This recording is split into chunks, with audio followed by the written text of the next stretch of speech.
It was Good Friday morning. I woke, had messages on my phone, multiple messages that something was occurring on Sodom Hutchings Road with the injection wells. There was this distinct odor. That was the first thing that really struck me when I got out of the car. It was petroleum, but it was more than petroleum, and it was bad. We had a very harsh winter that year. Everything was frozen over. And then as it started to thaw out, Rachel texted me and said, listen, the pond something's wrong. You need to check it out. You need to call somebody. So I said, okay, I'll come home at lunchtime and I'll check it out. And I came home and I could see there was an orange plume of something under the ice. You could see it totally was not normal.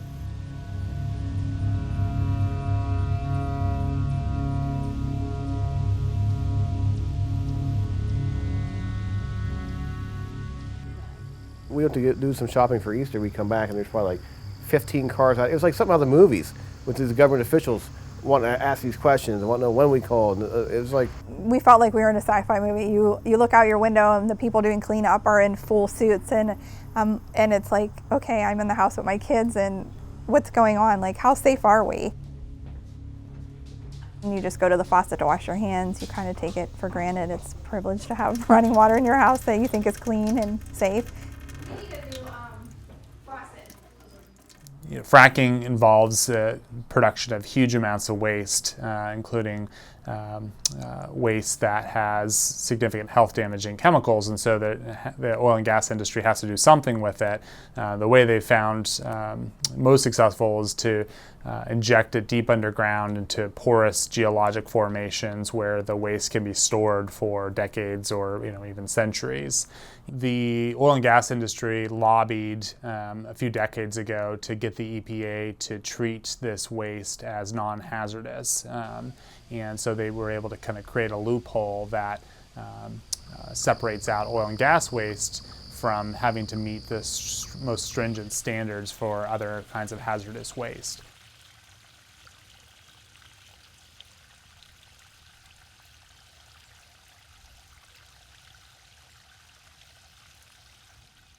In Ohio, we will welcome anybody's fracking waste.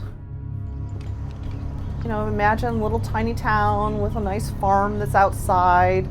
Imagine you have no rights whatsoever as that organic farmer to say, oh, we do not want your fracking waste. That is something that the state decides and you have no control over it, even though in the Ohio Constitution it says that we are a home rule state. It's all connected to money and politics that affects the state level and the legislature, as well as money that went directly to candidates for the Supreme Court who sit on the Supreme Court, including the justice who wrote the decision. We are not able to say, hey, this is quid pro quo. What we are able to say is, this looks inappropriate. It causes many Ohioans to worry about the courts.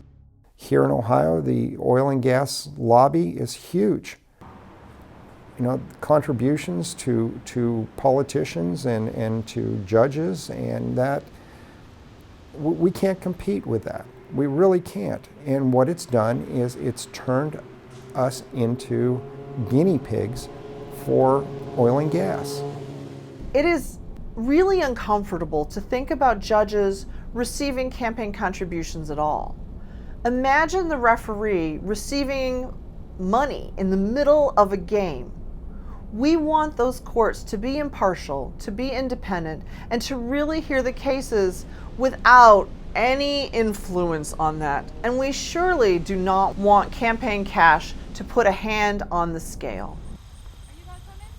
Yeah, I mean, you're in the house and you're just watching all these people come in and out, and you're just used to being back here by yourself and enjoying your land, and then you're just feel trapped in your house with your kids, and it was stressful, to say the least. To think that our water could be contaminated and have to just walk away or move.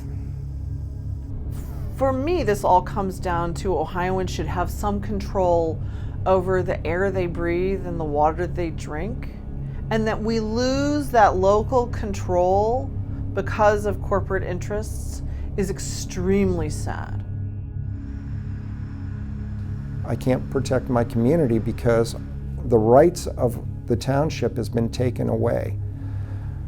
I'm not against gas and oil. I'm really not.